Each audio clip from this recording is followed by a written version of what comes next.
Hi everyone, welcome to RhodoDirect. We're based here in Christchurch, New Zealand, and today I'm going to show you how we plant our rhododendrons. Today we've got a yak praei, which we're going to plant in our home garden.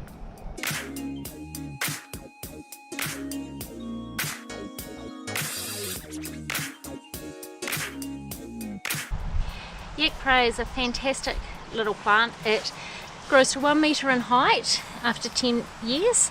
It has this amazing endomentum underneath, and it also gets a totem on the top. It is fabulous for deterring thrips because it's a bit like them eating dry old wheat bix, I suppose. They don't like it at all, so that means creates thrip resistance. The other thing about this plant, it has lovely pink buds opening into white flowers, and it grows in a ball shape, so really great for a formal look in your garden. For planting a rhododendron, you want to make sure that your hole is 1.5 times the size of what your bag is. So I'll quickly dig us a hole.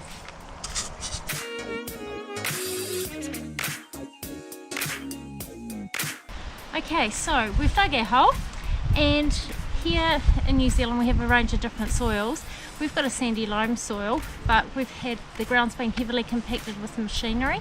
So like in all your subdivisions, it'll be heavily compacted. To give our rhododendrons a good start, what we do is we use a soil medium called potting mix. This here has got fast and slow release fertiliser in it, as well as water holding granules as well. So instead of just filling your hole up with potting mix, what we do is we then mix the potting mix and the soil together, and that encourages the roots to go out into this outer edge here. Now I want to measure to make sure that the soil depth is the same height as what my pot is. It's a little bit high, so what I do is instead of taking it right out, I just push it out to the sides a little bit. We know that's nice and loose down the bottom. Then I can measure, put a wee wiggle. Yep, it's going to be the same height. Okay, so once we've got the position of our plant in the hole sorted, we then cut the bag. The reason we cut the bag and don't pull the bag is it enables the roots to stay all intact. Here in the nursery we soak all our plants, whether it goes into the ground or if we're potting up. So we're going to put the plant into a water bath for half an hour. Okay, so it's important when we take the plant out of the water bath that we support the base of the root ball. Just reuse the potting mix that hadn't been used previously, and then we just fill around the outside. So still, just take a handful of this, around, mixing it around. What I do is I use my fingers around the edge, and that just takes out any air gaps. I keep crumbling the soil as well so we don't put in the big heavy clods.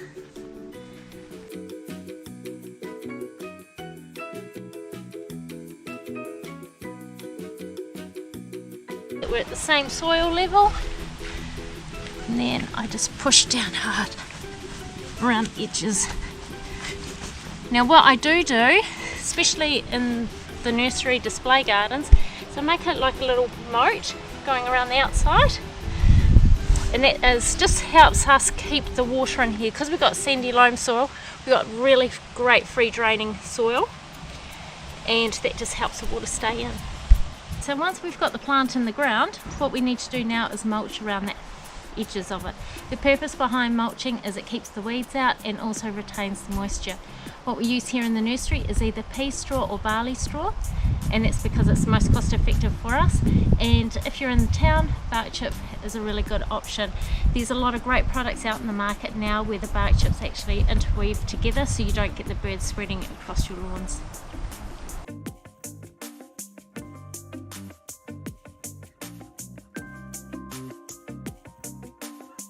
So it's important when you're mulching to make sure that you have space and air around your plants, so always make sure that you've got a nice wee gap going around.